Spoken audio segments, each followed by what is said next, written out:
Hey guys, welcome back to Disney Coffee and Book Talk. This particular episode we are talking about chapter 10,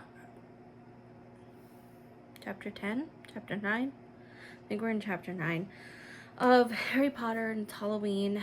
This is the Harry Potter Sorcerer's Stone. If you're in another country, it might be Philosopher's Stone. Keeping that in mind, we are talking about annotating this. And I am still going chapter by chapter, taking our time on that. So first off, I want to say, if you don't know the history of Halloween, it is based off the pagan holiday All Hallows Eve. It is similar, not exactly, but similar to like a harvest festival. There's some other holidays that surround it, that All Saints Day, Day of the Dead, right, where you celebrate the spirits. Now, as we know, this book is about Harry and a little bit of witchcraft, and yes, there has been quite a bunch of controversy around that in itself. People have wanted to cancel J.K. Rowling for the paganism themes in this. I will say, despite that, there is still a lot of Christian themes. I will say that this particular chapter only has, it happens on Halloween, but it doesn't really go into the celebration. So even though it says Halloween, right, we have our Halloween decor up right now. It just happens on Halloween. Now, they also say that Halloween happens to be one of the most powerful days in the Vale, and opening up different doors. So keeping that in mind, we have Harry is learning the game of Quidditch and practicing at the start. Then we have they're eating dinner when Quirrell comes in saying, "There's a troll in the dungeon, there's a troll in the dungeon." And this is when the school is evacuated to their dormitories, right? They thought the kids would be safer. I don't know why, but they thought the kids would be safer going to the dormitories, even though Slytherin is down in the basement, or down in the dungeon, the dungeon, sorry. Not really a great safety plan, I will say. You know, you have a giant troll that's, how this troll got in, well, we know how the troll eventually gets in, but you have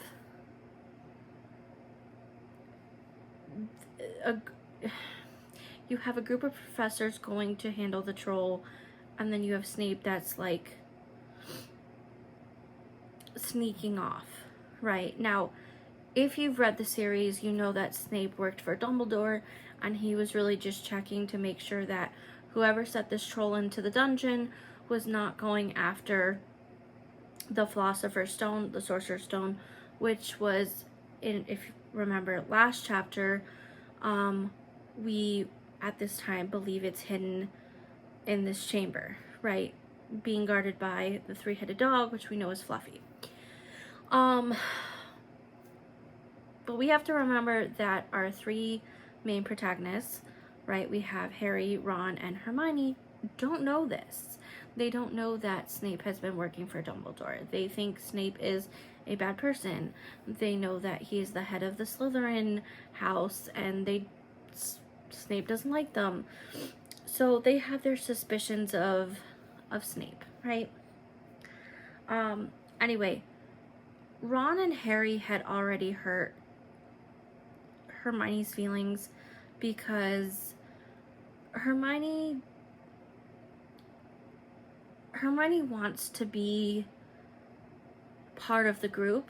You know, she wants to be liked, but she doesn't she's, I'm going to say this as nicely as possible because I'm very much embody Hermione, okay?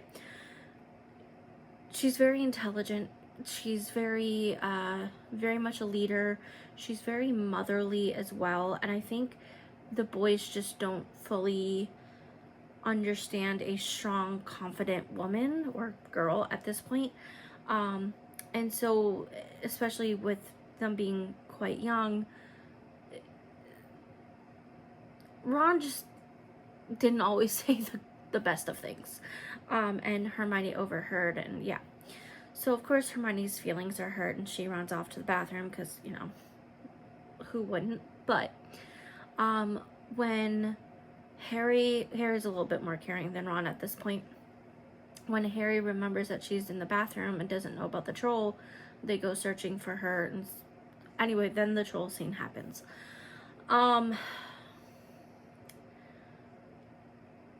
So there's not as many themes in terms of bigotry in here. It's more of setting up for the future, other than, you know, the use of Halloween, which is a well-practiced holiday despite its pagan roots. I think it's important to remember that there is misogyny, right? There is, you know, obviously underlying themes of misogyny, you know, in how Hermione was treated.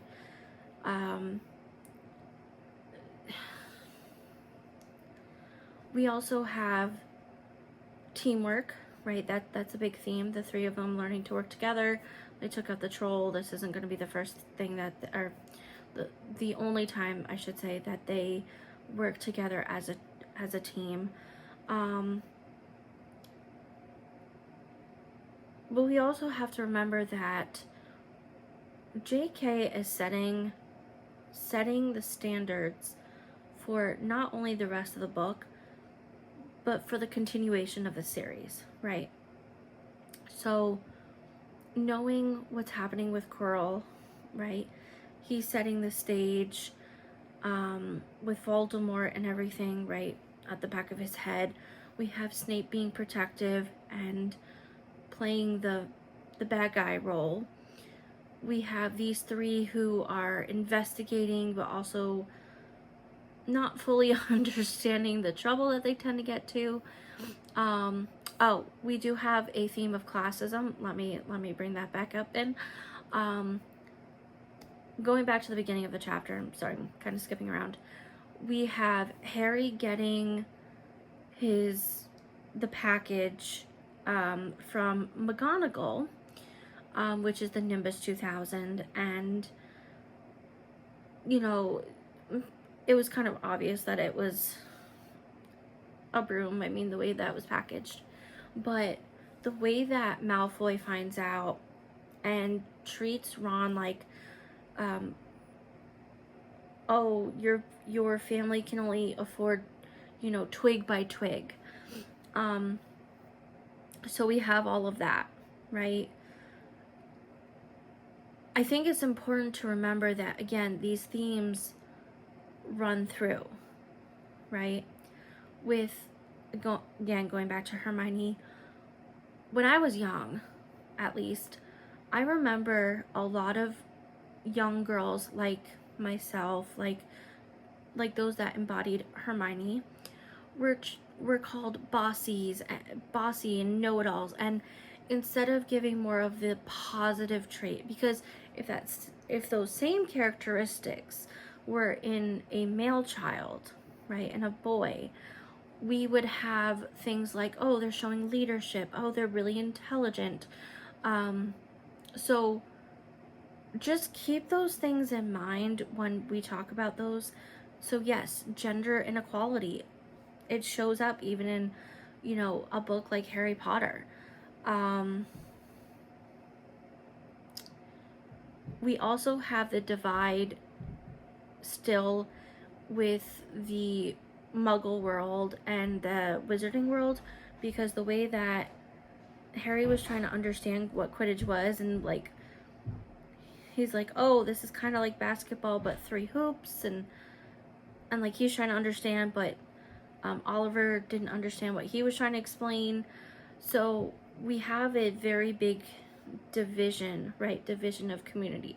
Obviously the Muggles should not, well, I shouldn't say should, but the way that the Muggles don't know about the Wizarding World kind of makes sense, because the Wizarding World is trying to protect themselves, but the way that the Wizarding World is for the Muggles and how they treat them, it's just,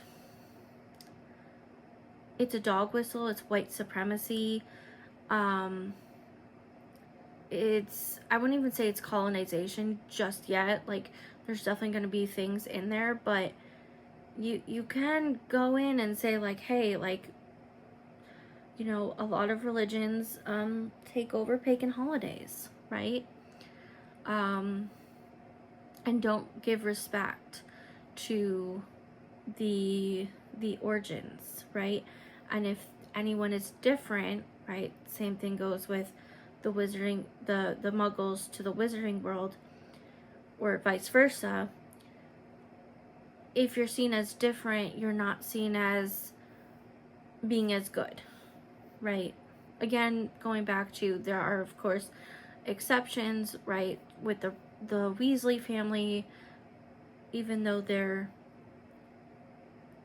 have a long line of wizarding family history, they're still very open and curious, versus the Malfoys, right? Just an example. But we also have that on the flip side. Of course, you're going to have Muggles who are going to be very much, you know, as we've seen in our own history, not just European, the witch trials, but also in Salem witch trials here in America, we saw how people treated each other being claimed to be a witch because they were different. I happened to be reading a bunch of like witchy, apothecary, alchemy style or inclusive books. But the same theme comes in, right? If they're seen as different, they're seen as a witch, and it's evil and it's bad, and like you're against Satan, right? Or sorry, not that you're against Satan, that you're working for Satan and things like that. And so these things keep running through. So even though there's still that little bit of Christian controversy towards JK, right, in today's world, or in the year 2025, I should say, it was big, and I would say big, in the 1990s, early 2000s, okay? Like, when these books were coming out, there was a lot of, like, I'll never allow my child to read that. It goes against my Christianity. Like, I'm not going to say that they aren't just books. Sure, they can inspire. But I think a lot of religions and people overall, sorry for that interruption.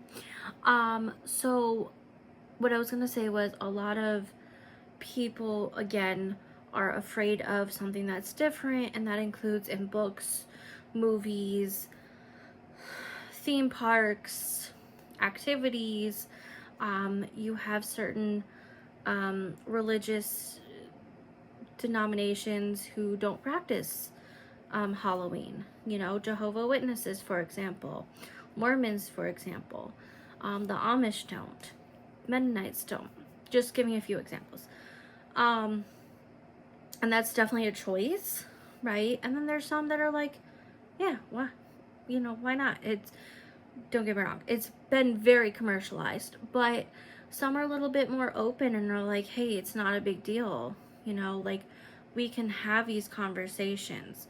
This is the same thing that, you know, we can have discussions on when it comes to supporting groups or communities that are seen as different, right? Whether you're in the LGBTQ community, or you're Black, or you're brown, you're Indigenous, you're Pacific Islander, you're Asian, etc., right?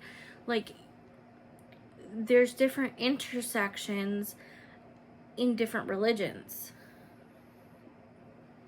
right, doesn't mean that you're less than, right? There's plenty of LGBTQ members that practice Christianity. Unfortunately, there's a lot of Christian members or Catholic members, etc., who don't believe in their existence or humanity. So, and that goes back to JK, right?